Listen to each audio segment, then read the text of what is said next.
अस्सलाम वालेकुम। आज मैंने आपके लिए पूरी की रेसिपी तैयार की है। इस तरह से मेरी पूरी बहुत सॉफ्ट और फुली हुई बनी है। आप भी ज़रूर ट्राई कीजिए। पूरी बनाने के लिए मैंने यहाँ पर 3 कप मैदा लिया है। इसमें 1 कप गंदम का आटा और 4 टेबलस्पून ऑयल चाहिए। नमक 1 चाय का चम्मच और इसको मैंने नीम गर्म पानी से गूंदना है। इस तरह पूरी सॉफ्ट बनेगी। सबसे पहले मैदे को छान लें। मैदे को छानने से भी पूरियों में बहुत फ़र्क पड़ता है। पूरी सॉफ्ट बनती है, फूली हुई बनती है। तमाम मैदे को छानने के बाद इसमें 1 कप गंदम का आटा शामिल कर दें, साथ ही नमक भी डाल दें और इन तीनों चीज़ों को अच्छी तरह से मिक्स कर लें। अब इसको मैं नीम गर्म पानी से गूंद रही हूँ। आप भी कोशिश कीजिए कि नीम गर्म से गूंदें, इस तरह पूरी अच्छी बनेगी। सारा पानी एक दफ़ा नहीं डालना है, थोड़ा थोड़ा पानी करके डालना है और इस तरह से तमाम पानी इस्तेमाल करते हुए मैदे को अच्छी तरह से इकट्ठा कर लें।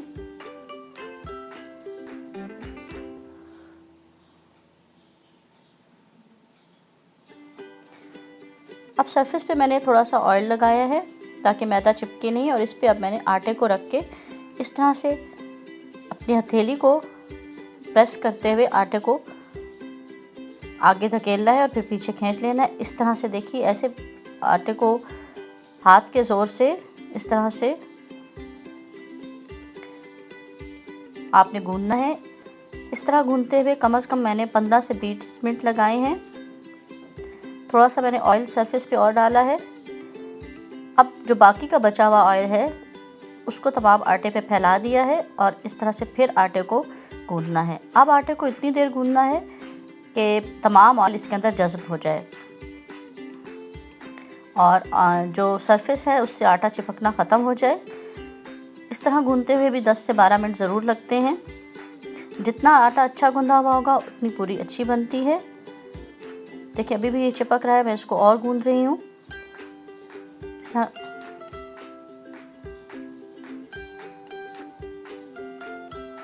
आटा देखिए अब बन के तैयार हो चुका है गूंद के, और कितना सॉफ्ट डो बनी है। इसको अब बाउल में रख देंगे। बाउल को भी पहले से ग्रीस कर लेना है। अब इस आटे को 1 घंटे के लिए रख देंगे। कवर करके इसको 1 घंटे के लिए छोड़ दें।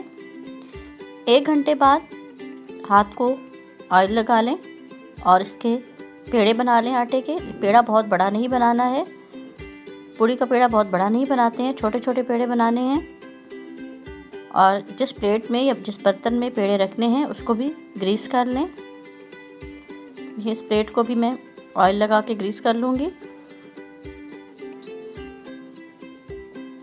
और इस तरह से तमाम पेड़े तैयार हो गए हैं। और इनको ऊपर से फिर से एक दफ़ा ऑयल लगा दें ताकि हवा लगने से ये सूख ना जाए। इस तरह से फिर ग्रीसिंग कर लें। अब जिस सरफेस पे पूरी बेलनी है और जिस बेलन से बेलनी है उन तमाम को ऑयल लगा लें। चाहें तो हाथ से बेल लें, इस तरह से प्रेस करें और हाथ से फैला लें। और अगर आप इस तरह से नहीं कर सकते हैं तो फिर बेलन की मदद से इसको बेल लें।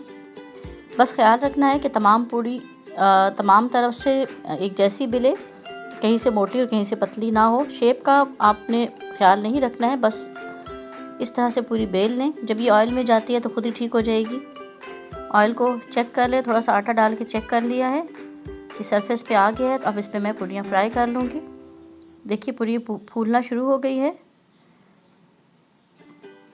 अब इसको हल्का सा ऊपर से प्रेस करेंगे इस तरह से। इस तरह करने से पूरी के अंदर एयर जाती है और वो मज़ीद फूलती है।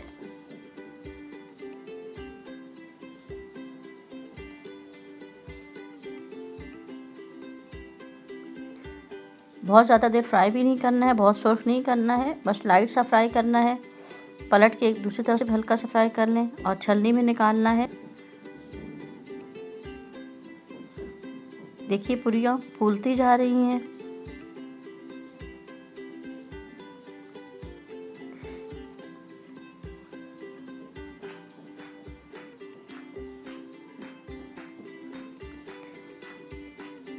इस तरह से तमाम पूरियों को फ्राई कर लें।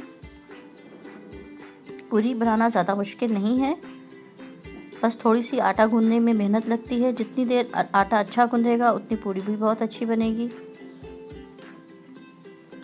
तमाम पूरियाँ बनकर तैयार हो चुकी हैं। आप इस तरीके से पूरियाँ बनाइए, आपकी भी ज़रूर बहुत अच्छी बनेगी। लेकिन चैनल को सब्सक्राइब करना, वीडियो को लाइक और शेयर करना ना भूलें। अल्लाह हाफ़िज़।